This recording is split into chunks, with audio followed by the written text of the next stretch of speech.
আসসালামু আলাইকুম।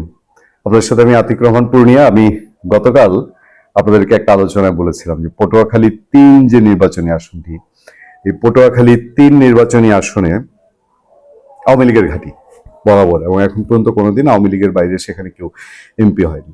তো এবার আওয়ামী লীগকে নকআউট করে, মানে আওয়ামী লীগ টুর্নামেন্টের বাইরে রেখে, সেই টুর্নামেন্টের বাইরে রাখার পেছনে যারা খুব গুরুত্বপূর্ণ ভূমিকা রেখেছে তাদেরই একজন গণ অধিকার পরিষদের নুরুল হক নূর, তাকে ফাইট করতে হচ্ছে।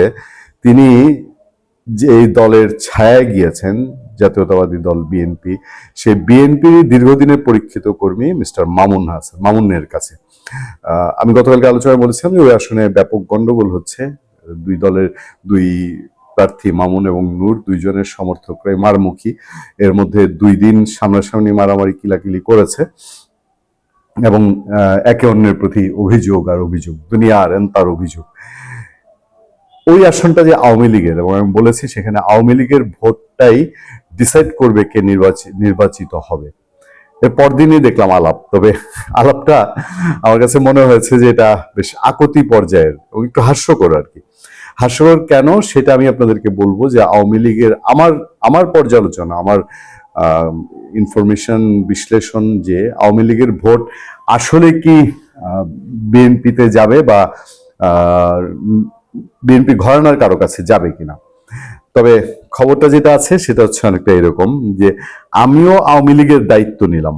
আমার কাছে বেশ মনে হয়েছে যে এটা ওই মায়ের কাছে মাসির বাড়ির আলাপের মতন অনেকটা। গণ অধিকার পরিষদের সভাপতি ও পটুয়াখালী ৩ গলাচিপা ১০ মিনা আসনে বিএনপি জোটের প্রার্থী নুরুল হক নূর বলেছেন, তারেক রহমান যেহেতু বিএনপির দায়িত্ব নিয়েছে, আমিও আওয়ামী লীগের দায়িত্ব নিয়ে নিলাম। আওয়ামী লীগ ভোটের আগে আওয়ামী লীগের হাতে পায়ে ধরে তাদেরকে কি আশ্বাসটা দেওয়া হচ্ছে, তোমাদের নামে মামলা হবে না, তোমাদের হয়রানি করা হবে না। মানে এতদিন আমরা করেছি এই মামলা হয়রানির চাবিকাঠি আমাদের হাতেই, এখন ঠিক আছে ভবিষ্যতে করব না। মানে কিভাবে দায় স্বীকার করা। এই 1.5 বছর যে নুরুল হক নূর একেবারে স্টেট কার্ড আওয়ামী লীগের লোকজনকে জেলে দেওয়ার পেছনে বক্তব্য দিয়েছেন, এখন নির্বাচন সামনে রেখে ওইটা বোধহয় ঢাকার একটা প্রয়াস। তিনি গলাচিপা একটা প্রোগ্রামে বলছেন, পটুয়াখালী 3 আসনে আওয়ামী লীগের সাধারণ ভোটার এবং কর্মী সমর্থকরা ও সংখ্যালঘুরা তাদের নিরাপদ আশ্রয়স্থল হিসাবে গণ অধিকার পরিষদকে বেছে নেবে বলেও মন্তব্য করেছেন নূর। তিনি বলেন, আওয়ামী লীগ, বিএনপি, জামাত ও চরমনায়ের লোকজন আগামী নির্বাচনে আমাকে ভোট দেবে। আমরা ভোটের মাঠেই দেখব ফলাফল কি হয়, কারণ তার যে বিএনপির যে বিদ্রোহী প্রার্থী সেখানে তিনি মোটেও ফেলনা প্রার্থী নন। নূর বলেন, এই আসনে জয়ে পরাজয়ে আওয়ামী লীগের ভোটাররা প্রধান ভূমিকা রাখবে, যে কথাটি আমরা গতকাল আপনাদেরকে জানিয়েছি বা বলেছি।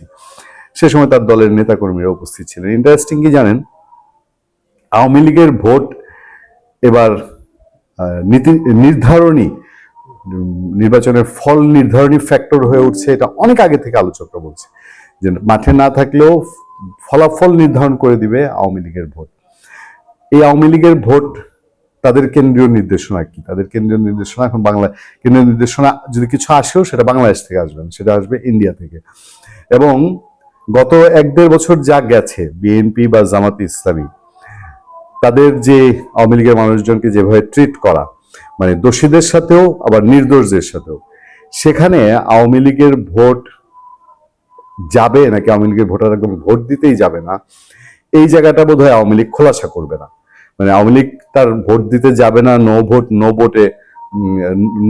নো ভোটে তারা স্থির আছে। ফলে কেন্দ্রীয় কোনো সিদ্ধান্ত আসবে না যে যান এখানে যান, কিছু হয়তো ভয়ে চিন্তায় যে ভোট দিতে না গেলে যদি সিল পড়ে যায় সেই জন্য যাবে, কিন্তু গেলে তারা ভোটটা কনফার্ম সেটা বিএনপি জোটকে দিবে বা জামাত জোটকে দিবে, এই নিশ্চয়তা আসলে এখন পর্যন্ত বলা যায় না বলেই আমি মনে করি। ভালো থাকবেন, সুস্থ থাকবেন। আপনার সাথে আমি আতিক রহমান পূর্ণিয়া।